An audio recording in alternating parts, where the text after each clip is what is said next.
Okay, we're late. 1 minute late. Oh well. So here we go. Let's send out some links before we get going.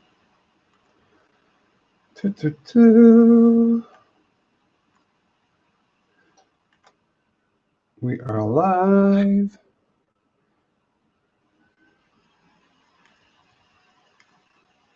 Camera's working. Sound seems to be working.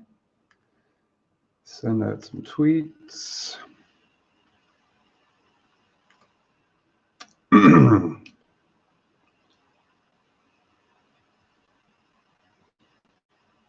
Oh, why is that going so slow? I hope my internet isn't going to be trouble tonight. Unreliable.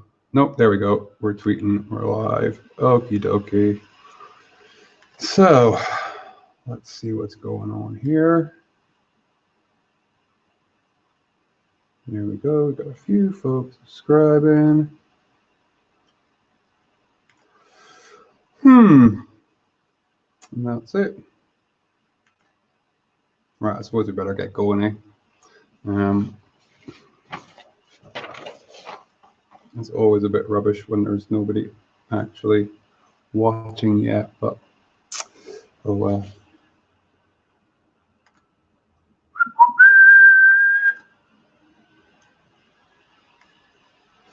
That's it. So hello and welcome to the Sorenzo Prop Show. I've lost track of what episode it is. I really should pay more attention to stuff like that. But yeah, this is hopefully turning into a weekly show where I am going to talk about props and making props and building props and stuff you can do with props, but also talking about cosplay and all the fun that's involved in that, making costumes and patterns and armor and all that sort of hokey pokey. So yeah, we're hoping that this is going to turn into a weekly show, so long as we get the viewers coming in. So this week we're going to do it from the workshop. I quite often like coming down here and just talking some stuff. It's good to have things on hand and show you and describe them and whatnot. So I'm hoping people are going to tune in. I'm hoping that they're going to ask loads of questions. You can ask questions on the Facebook page and also ask questions via the Q&A app, which is a good app for the Hangout session, which is really quite useful because I can see who's asking questions and I can then select it. I'm answering them and you get a notification on all that. Oh, sorry, my phone's just going. So yeah, some questions. So there's not a lot being going on, nothing new happening. There's always stuff going on here, but nothing new and exciting happening. There's been lots of molding and casting happening, some punk helmets being worked on in the end, some exciting times happening with those over the coming weeks. So there's no new project starting as yet, but yeah, as always, busy. So what has happened over the last couple of weeks since we spoke to you last? Well, I did a video. I started a new series of a one-day build video. Basically, that's where I just took a Saturday off, came in here and just spent a few hours building a piece. The first one that I did was the Stick of Truth from the South Park game, which I absolutely loved. I actually got it sitting right there. I spilled some water on it. So that is the Stick of Truth from the South Park game. Yeah, it's just a bloody stick. But I shared the video a while ago. I don't know if it got much attention. I don't think I shared it at the right time. But what we're going to do is we're going to actually give this away. So what we're going to do later on tonight is set up a competition on the Facebook page. You stand a chance to win this. If you're watching later on, you can get them in the links. So yeah, it's going to happen tonight. We'll be doing that. Let me see what else has been going on. So yeah, look out for the competition tonight. Looking forward to the next couple of weeks. I'm working on a cosplay, and I'm really quite excited about it. It's a little bit fun. It's going to be hopefully quite exciting. because I'm going to LSCC, London Super Comic Con, which is happening in 2 weeks, 10 days. It's very, very, very, very close now. So that's yeah, Friday the 13th or 14th or something like that. So I'm really looking forward to that. There's going to be a whole heap of people down there that I can't wait to see. Bill from Punish Props is going to be there. I think Yaya is going to be there. Tabitha from Arty Fakes, Come Props, a few others, and all the folk I've met at MCMs and various events in there. I don't think I actually mentioned this at all on my Facebook page or anything, but I did actually enter the championship, the cosplay championships, as part of LSCC, and I was working on a pretty spectacular cosplay for that, but I think a week ago, 2 weeks ago, I had to pull out because I've been so busy here that I just did not have the time to dedicate to finishing the cosplay, and then to yeah, I just basically couldn't do it. I couldn't do it because I had so much going on and a few things went wrong. So I was really, really disappointed with that, because it would have been my first major cosplay competition, and the prizes were tickets to Dragon Con, which if you watch the show, if you've paid attention to my Facebook page over the last while, I've been dying to go to. So free tickets to Dragon Con would have been really nice, but unfortunately I had to pull out. So yeah, I will be cosplaying next week at London Super Comic Con. So if you see me, come and say hello. I'm quite looking forward to that. It'll be good to get back into the con season. What else has been going on? Yes. So speaking of cons, for the last maybe 6 months, 9 months, myself and partner in crime Alistair Watson, who is Alistair Watson Photography, have been talking and planning and organizing and scheming about hosting our own cosplay convention. So yesterday we launched Cos-Con. A lot of you will have seen posts on my Facebook and on various other sort of Facebook groups related to cosplay. But yeah, we've been mulling over Coscon for the last wee while, and the plan is to have a cosplay focused convention here in the UK. So we're going to try and remove all the stuff that we generally don't like about conventions. So, you know, all like the massive queues and the fact that cosplayers are always shoved in the corner or outside or something, that the cosplay competitions aren't well organized, that it's generally not totally catered for cosplayers. So what we want to do is have a series of events that are focused on cosplay, lots of fun, lots of activities, lots of just basically cosplayers hanging out, do what they do best, having a laugh, and then have one big weekend event, which will be Coscon, and that will be cosplay guests, cosplay attractions, cosplay events, everything for cosplayers. It's going to be a small boutique type of event. It's not going to be massive, not going to be tens of thousands of people, but it's going to be really, really just focusing on a good time and cosplay, of course. So we're really excited about that.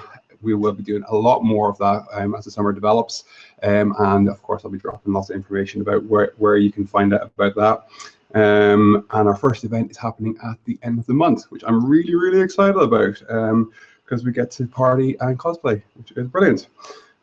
So viewers are starting to come in now. I've done all my rambling and covered all my housekeeping here. So we've had some questions. If you're watching, please feel free to ask me some questions. You can do it via the Q&A app, which is part of the Google Hangout thingy, and I'll see them appear live.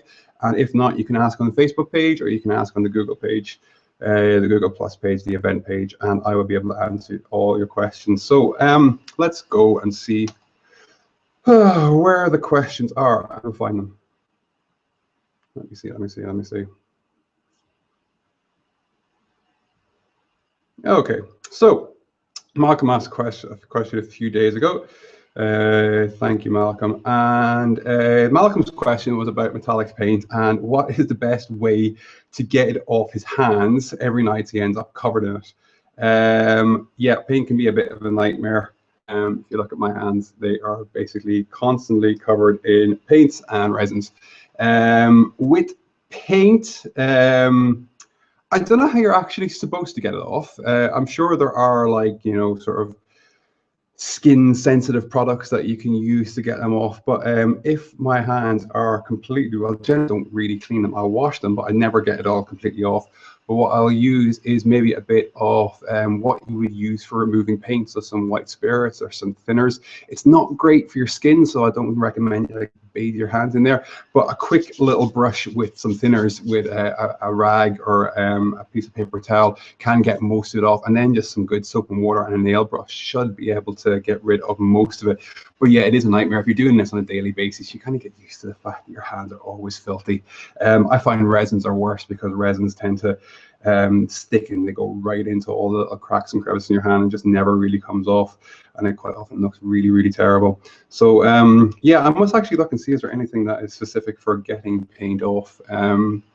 But yeah, I wouldn't recommend using thinners, but that's what I do. That's what I do sometimes.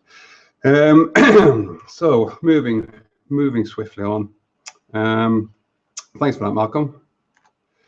So Alistair has asked me, metal paints again, how can we get a metal finish without chroming? So metal finish without chroming on a prop piece. Well, chroming isn't exactly a metal finish. I suppose it's metallic, but it's not exactly metal. But metal finishes, what I tend to do is use metallic paints. So generally there's a huge range of sort of automotive colors that finish in a metallic colors. You can get just flat aluminium, different color irons, but these are the best for getting a simple metallic finish. There are ways that you can then enhance the metallic finishes. You can use wire wool to create a sort of grainy etched effect. And what you can do is rub the wire along. Works particularly well on an aluminium effect, so it's like a brushed effect. And what you can do is just rub the wire wool, really fine wire wool, rub it in one direction to give it that brush effect. There are some other products that you can use. Sorry, train of thought gone there. Some other products that you can use I've not actually used yet. There's one that's called Rub and Buff, and from what I've seen, it's for creating that that weathered brushed metal look, and it sort of goes on really, really sparingly, and you could apply it with a brush or apply it with a cloth. And again, it's just rubbing in one direction to create that metallic effect. It's really great for weathering effects. It's something that I've been meaning to pick up, but I tend to do a lot of my weathering using metallic paint and a brush, a hard bristle brush, and doing the exact same thing, removing a lot of the paint from the brush before you can, and then just very, very faintly applying it. I think I've covered some of that on my blog post. I think with the batarangs, I give a sort of brush effect on them, which is quite cool. So yeah, thanks, Alistair. Excellent. It's really quiet down here. Usually there's always someone hovering around. Moving swiftly on. Who is this? I do not know how to pronounce your name, but you need my Aku. Sorry, you can't have it. It's mine. Yeah, I'm quite proud of that. The Aku in the corner there. So that was made for my party we had 2 years ago. Not 2 years ago. I had a party last summer for celebrating 2 years in business with Sorenzo Props as a professional. So that was created. My intern J Props spent a bit of time making that, and I could not bear to throw it out, so I've left it there looking over my work, which is quite good. So the questions are starting to roll in now, which is great, because no point in me standing here talking nonsense if you aren't going to be talking to me. So let's move over to the Q&A app and see what is going on. So Malcolm has just joined in. Thanks, Malcolm. You asked the other question earlier. Brilliant, yeah. So LSCC will be my first con where I will cosplay. I am going full Doctor Doom, hence the metallic paint with my hands all the time. What do people do regards not wearing their costume all the time? Back to the hotel, or will there be room to leave it in? Right, a full Doctor Doom costume. So that's going to be, I'm hoping you're making it out of foam and lightweight. What do people tend to do at LSCC? If you're in a hotel, lucky enough to have a hotel nearby, it's quite often very handy. You can just sort of go out, leave the hotel, go to the convention for a couple of hours, and then once you get fed up or tired or bored, you can always go back to the hotel. A lot of people, including myself, just tend to stay out for the entire day. once you're actually walking around the convention, you know, it's quite a big space, but generally we cosplayers also hang out at the front, sit on the steps, talk to pals, so it's not like you're constantly moving. I'm not sure if, I think there is a luggage space where you can leave bags and stuff, but I don't know if I would trust leaving my cosplay there. But I think once you get in, you'll sort of see the lay of the land. Early on in the morning, it's always a bit of a bit hectic. Everybody's like clamoring to get in, and it's all really, really busy. I tend to have a more of a lie-in and go in late towards lunchtime. But yeah, it's one of these things. You'll find that, you know, you'll spend a lot of time just sort of sitting around, hanging around, talking to people. You won't necessarily be wearing your full cosplay, but you'll still keep it nearby. But there is baggage holds, but you probably won't put a cosplay there. Depending on where your hotel is quite far away. Well, naturally, that's not going to be feasible to be going back and forth between your hotel, but there are like 4 or 6 hotels that are more or less joined on to the convention site, so that's really quite easy to sort of nip back and forth. But I'd say don't worry about it. I don't, Dr. Doom, I don't think it should be too crazy a massive costume. It's not like you're going to have huge big wings or anything that you're going to have to look after. But yeah, excuse me, once you get down there, I think you'll see, you'll figure out the lay of the land, and you'll sort it out. But be sure and say hello when you see me. And thanks for your question. Moving on. Let me see. Questions are coming in differently, and of course the internet will go really slow. There's a question coming. No, I don't know where it's gone. My phone beeped, but where is it? No,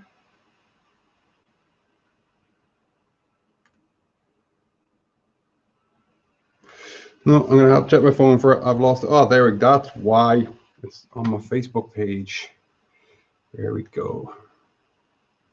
Let me see. I think this is Chris asking me a question. Chris is a friend of the show.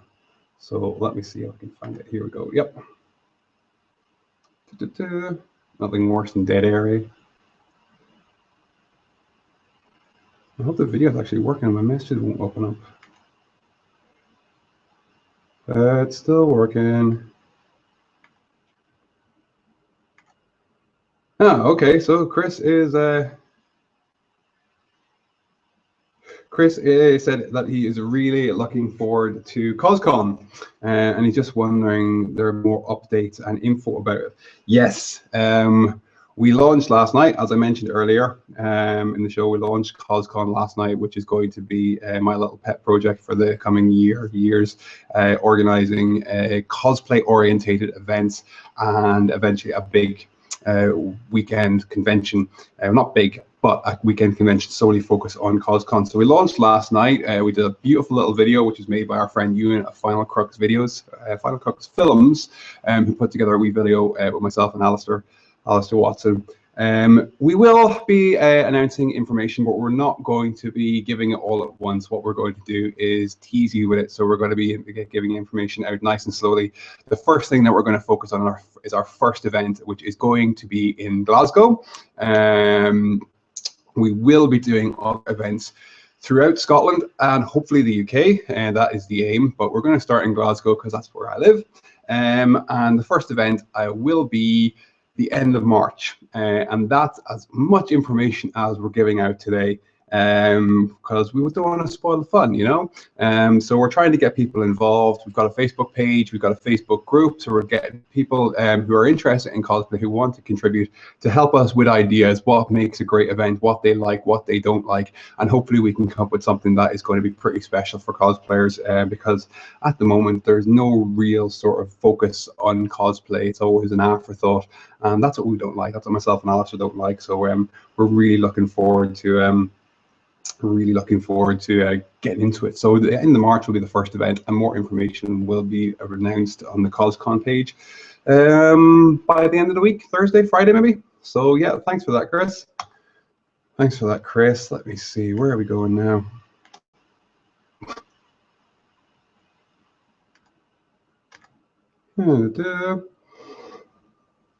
So here we go. So this is from Kitri Dulac, who tunes in quite frequently, which is great. Do you ever get freaked out by all the heads just sitting around your workshop? Yeah, it is a little bit creepy, isn't it? There's quite a few. I've actually have the numbers of heads. There were double the amount. But yeah, that's like they're probably the far least creepy things. Let me see what else we've got up here. Yeah, we've got like another little creepy head that I made for 666 posts on Instagram. So that's a little bit creepier. Yeah, trust me, there's far more creepy things in this workshop than red hoods. I think they're quite beautiful though, to be perfectly honest. I'm really quite proud of how they turned out. So this is version 2 of the mold. Version 1 was really good, but version 2 is incredible because I spent extra days getting it all shiny and smooth. So yeah, these are going out to their new homes tomorrow. So I'm just about caught up on orders. Anybody who has ordered one of these will be getting them very, very soon. So I'm quite proud of them. Beautiful. Excellent. So thanks for that. There we go. So we're always getting to the point where I always worry there's no more questions. We might just have to make up some rubbish that we're talking about. Let's talk about. Here we go.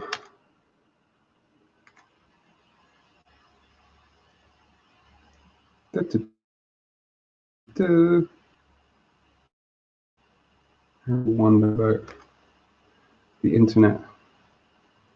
I can't even load up my questions. Oh, there we go. There's nothing happening. So what was I working on today? You can see there's lots of Daft Punkness happening, and I have spent the last couple of weeks making new molds for the Daft Punk helmets, which has been equal measures of fun and misery, because these things always take extra time and sometimes things can go wrong. But we've been working on a new version. Ooh, dusty. What's going on here? Working on a new version of the Guy Manuel helmet for Daft Punk, of course. And this is the Random Access Memories version. So today, what we've been doing is we've been getting super accurate. We've been adding some little vents into the under chin part, which was something I never noticed the first time around building this Daft Punk helmet, that there's just these two nice little vents that he's obviously got some sort of ventilation fans on. So yeah, spent most of the day doing that, which is quite nice. I'm going to be getting back into the claying up process that I did a couple of weeks ago. I've actually put together a little video of me claying up and applying hard outer shell for the Thomas helmet, which I'll need to get edited pretty soon. So yeah, looking forward to getting into this. Again, there's a few little things that need to be repaired on it, as always. And you'll notice that this is a sort of primer finish. One of the mistakes that I made last time around, put this back. There we go. One of the mistakes that I made last time around when I was doing my claying up process, and this is to create, let me get it, the cavity. So this is the mold for the Thomas. So you can see here we've got the hard outer shell, and then we've got the green bit, which is the silicon. And the silicon is a nice even texture, a nice even thickness all the way around the mold, because the mold is created by making a cavity which uses clay. The clay goes on top of the master, and we then create nice little matrix indents so that the hard outer jacket, the hard fiberglass jacket, can register into the clay. You then remove the clay, and you've got a cavity all the way around the masterpiece, and then you pour your silicon in through pour spouts, and that gives you your nice even consistency of thickness of silicon. So what I did is I got my Daft Punk helmets to a super gloss finish. Put the clay on top of it, and then the fact that the paint is basically a pain in the ass and hadn't fully cured, it started softening and giving off all its chemicals and stuff, and it basically got destroyed. The first time I did it, I put a cling wrap around it to try and protect it, but that made it even worse. So I had all these little scrapes and little indentations of the cling wrap. into the paintwork, so everything had to be stripped back completely. The second time round, I had already created the gloss finish, so I had no choice but to put the clay onto it. So what I did is I put wet paper towels on top of it.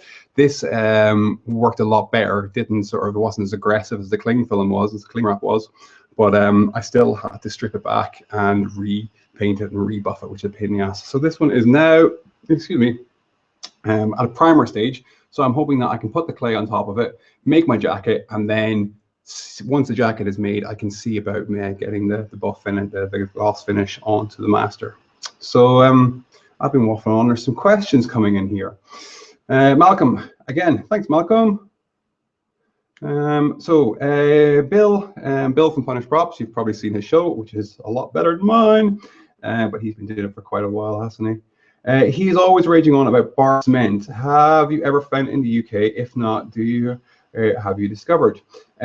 Barge Cement is, it's I've done a lot of research for Barge Cement, and you can get it here in the UK. You can get it in a tiny little small pouch, a little tube, which is incredibly expensive. It's like 15–20 pounds depending on where you get it. Barge Cement is a two-part contact adhesive. One-part contact adhesive. Basically what you do is you apply it onto both surfaces that you need to glue, and you stick them together, and it gives an ultra strong bond. So guys in the States, including Bill, use it for making foam armor, and it sticks like shit. It's incredible. But getting over here is really, really difficult. I've had some in the past. I'm out of it. It costs a lot of money to get it shipped over here. You have to pay the money that it costs. You then have to pay the shipping, which generally costs about the same as the actual product, and then you have to pay for the import tax. So it is very, very, very, very expensive. The tubes that you can get here, I don't think it's actually the same strength. It's sort of branded differently, but it seems to be a little bit weaker. I've not actually tried it because I didn't think it was good value for money, but there are alternatives here in the UK.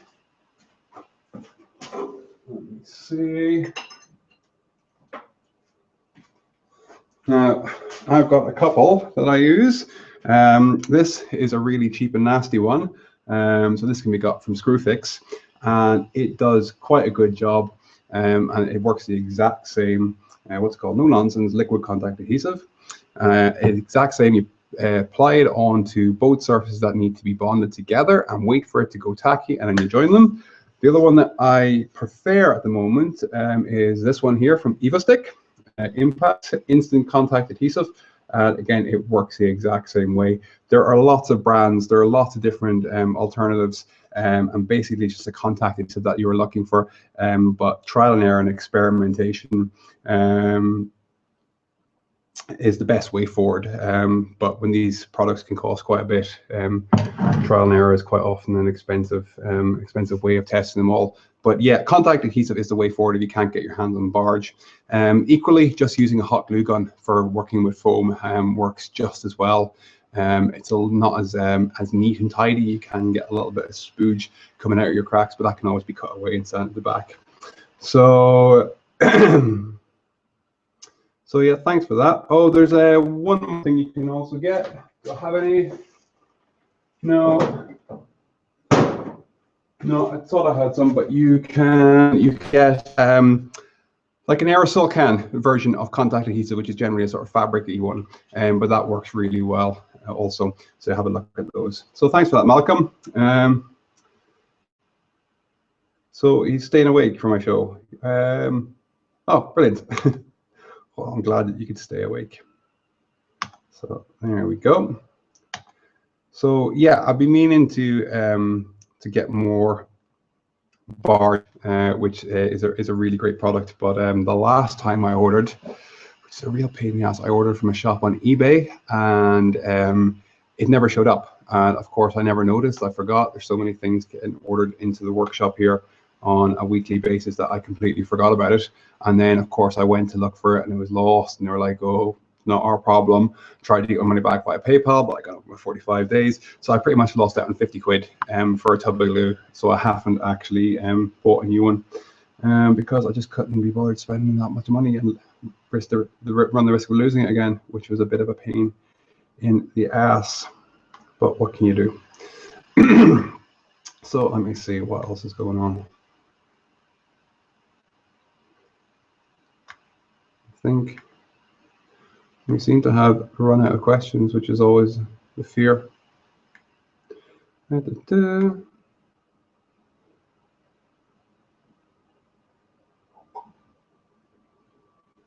Yeah, I might actually have to do some work if there's no questions happening. I'm not even that. Or I might go home.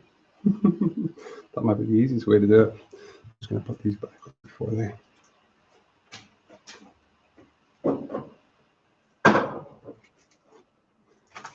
So another adhesive that I've just picked up, which I've not experimented with yet, is this one here. So Gorilla Glue. I'll put links to all these products that I've come across. Gorilla Glue.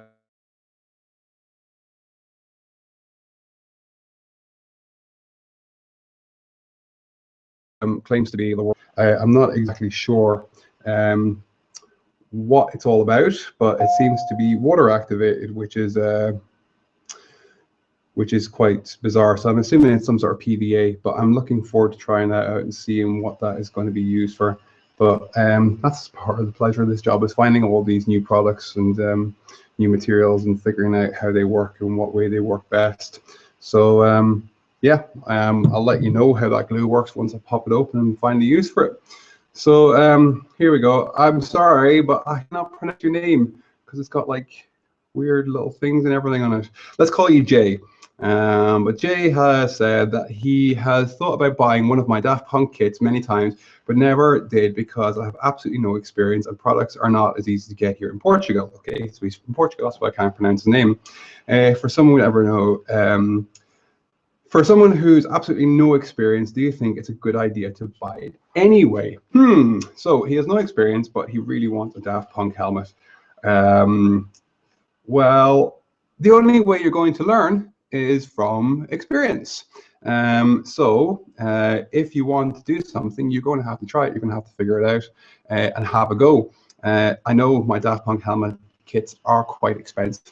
And you don't really want to make mistakes, but they the work involved in them.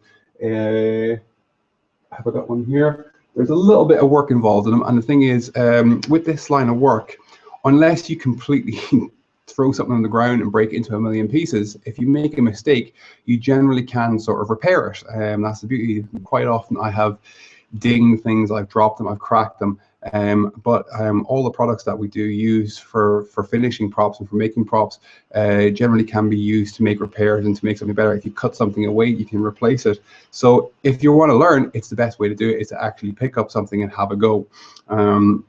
My Daft Punk helmets, my new website that I'm building, I will have a step-by-step tutorial of how I went about making the masters, which will have no interest to you, Jay, but I will also look at how I go about finishing the kits. So I will look at the steps that I take to get it to this stage. So this one basically has had the visor section removed. I'll show you what products I use to paint it, how I go about sanding any imperfections, what fillers I use. It will also look at creating the tint on the visors, what products I use for that. So there will be information available in the future that will be you will be able to use to help you with your finishing. I don't have it up to date at the moment, which is something that I've been meaning to do for quite a while. But with the new website being built, I've kind of just held off on all sort of blog postings and video postings.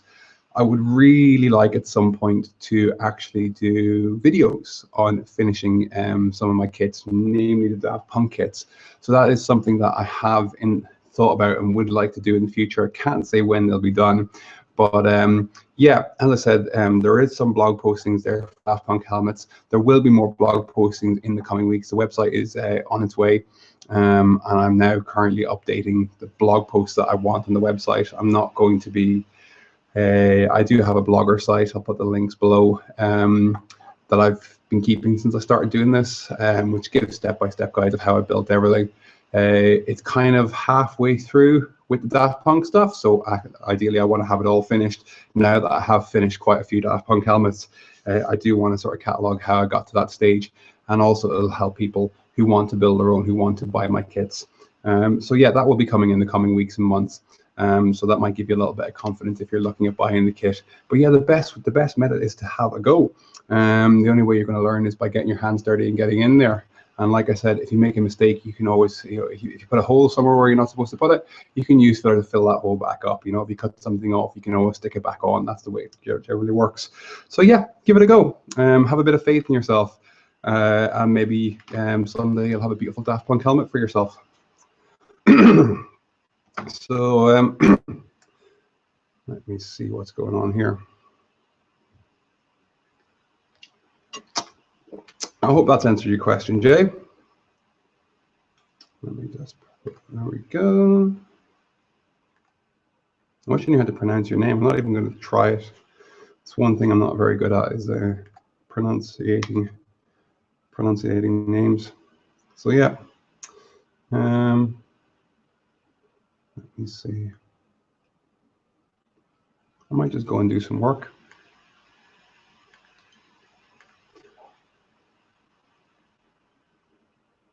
Oh, here we go.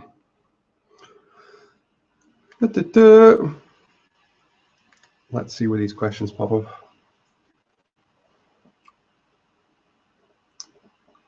I really hope the feed is all right, because the questions are appearing very, very slow. Maybe it's my computer just been really old. So we've got Alvin has just joined us. So Alvin just says hello, and he managed to finally get watching.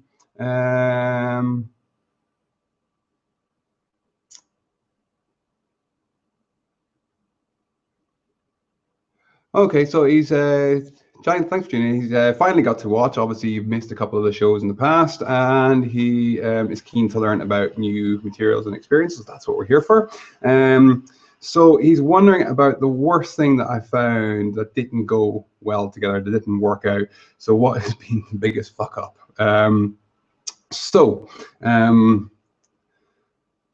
Let me see, is that the biggest one? That probably is the biggest one. So yeah, last year I was working on a Daft Punk commission, Daft Punk helmets, and for the finished pieces, they need to be professionally vacuum metallized, and vacuum metallizing is a very big, complicated process where microscopic dust particles are vacuumized, and it's used this oh god, I can't even talk anymore. Basically, a very, very complicated process for applying this beautiful chrome finish to an entire piece. It uses very specialized tools, very specialized products, and it needs to be done professionally by a company down in near London. So I've done quite a few Daft Punk helmets over the years, and each one that I do, I try and get it to be a little bit better. So I have worked on improving my molds, so I have better castings. I've worked on improving the finish of the helmets before they go to get chromed. So I was constantly trying to improve it to get the best finish possible. And I was working on a couple of helmets for a big commission that they were going to Australia, and the guys at the chroming place told me that a gloss finish was what I should be aiming for. If I could get the helmets to a gloss finish, then the chrome would be a lot shinier and a lot less imperfection. So I worked tirelessly to get this gloss finish on these helmets.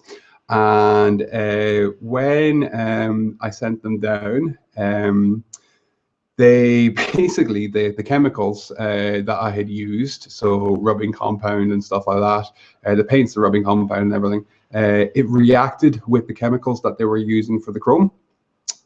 So the helmets had to be shipped back to me.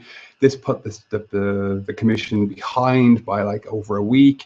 The helmets came back to me. I then had to strip them. No, I had to re-prepare them. So what I did, I didn't have time to strip them all back. So what I did is I just painted over the gloss finish with the primer, several layers of primer, which I had used before, which was, in hindsight, one of the stupid things I could have done. But I was under so much pressure to get them shipped back down to London to get processed that I just covered the gloss with the primer, sent them back down. They chromed them. They came back. They looked absolutely beautiful. And I was so happy I had succeeded. So I started, kept them in the boxes, kept them nice and safe, kept them nice and clean, and I started working on other bits and pieces for the commission. And then a few days later, I pulled the helmets out so I could assemble them all, and the chrome was completely warped and bubbled, and it was horrible because the paint underneath the chrome had started to give off gases and stuff. And the two helmets just turned into these big, horrible, spotty, whoa, mess. It was terrible. So this completely destroyed the commission. It was totally behind, and those helmets were absolutely useless. What I did do, however, was I turned them into zombified helmets. I don't think I'm going to have any pictures. I'm not going to risk it, but yeah, there's a link. There's a page, photos on my Facebook page where I made these horrible sort of zombified rust bucket type helmets that looked like they're dug up out of a grave. And I sold them for Halloween, which was brilliant. So I was kind of making lemonade when I was handed lemons, but that was probably the biggest fuck up that's ever happened here at Sorenzo Props. So so yeah, that was horrible. Let's hope, touch wood, that doesn't happen again. So here we go. Katrina Dulac is back again, and she says she's had a bit of an accident and she's on crutches, and maybe for most of the con season. It's a shame. How did that happen? That's no good. So any cosplay suggestions for me which will incorporate crutches? I can't think of any. There's bound to be some sort of cosplay characters that are in crutches, or some sort of tripod type character. I'd have to have a think about that. We could get you a wheelchair. We could do something in a wheelchair, couldn't we? But that's a shame. That's a shame. I must give you a little message later on and see how you're doing. That's terrible. No one wants to be on crutches for con season. It's just getting all excited. Let me see. So Jay is back, and he forgives me for not being able to pronounce his name. I'm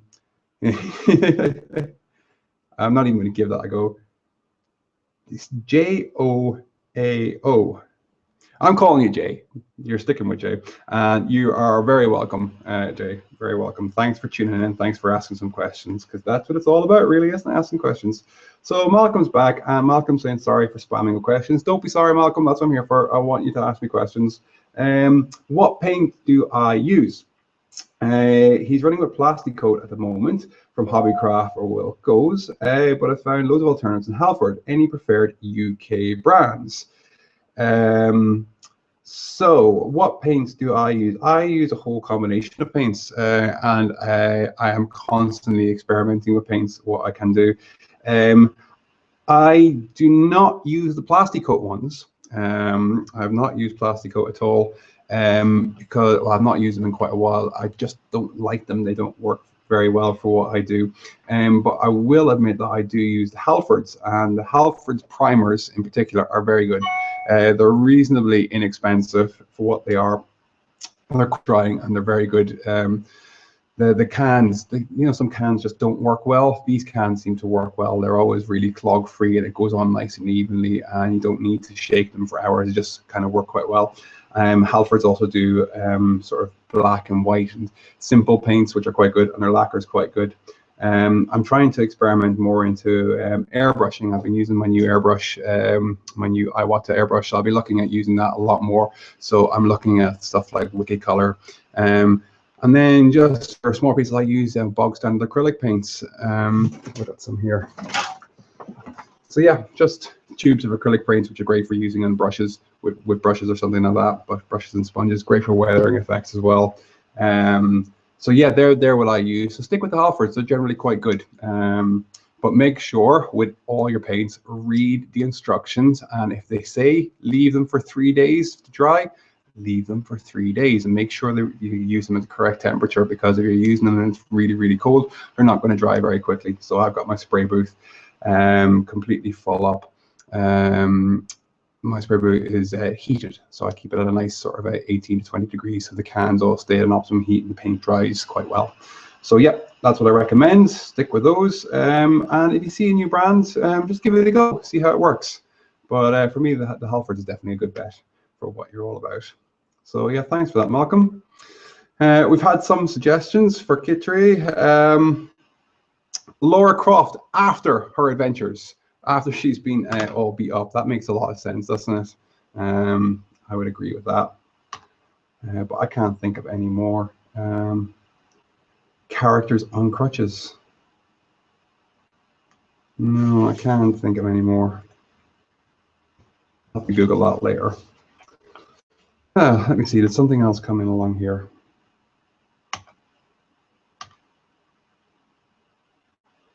No.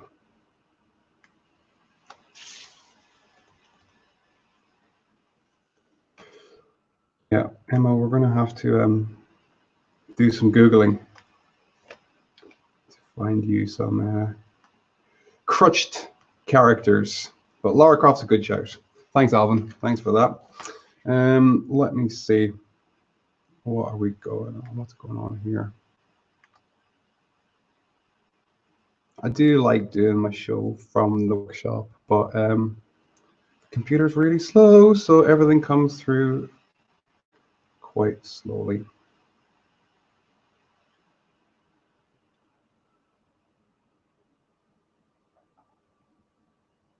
Oh, I think Jade actually sent me a video as to how I pronounce his name.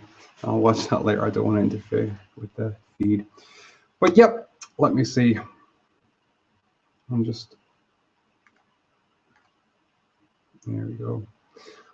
Oh, there's Emma. There's Kitty Dulac. Lara Croft is a good idea. Yeah, I think you'd make a good Lara Croft. Plus, then you get to make all sorts of crazy weapons, and yeah, you get to be like all battle damaged, scars and blood and stuff. But there's got to be a character that's got crutches. I can't think of anything. Oh well, we'll figure something out, and I'll give you a wee message later on. Something just popped in there. Something. So Alvin suggests a My Little Pony with a fursuit over the top. That mightn't be the best.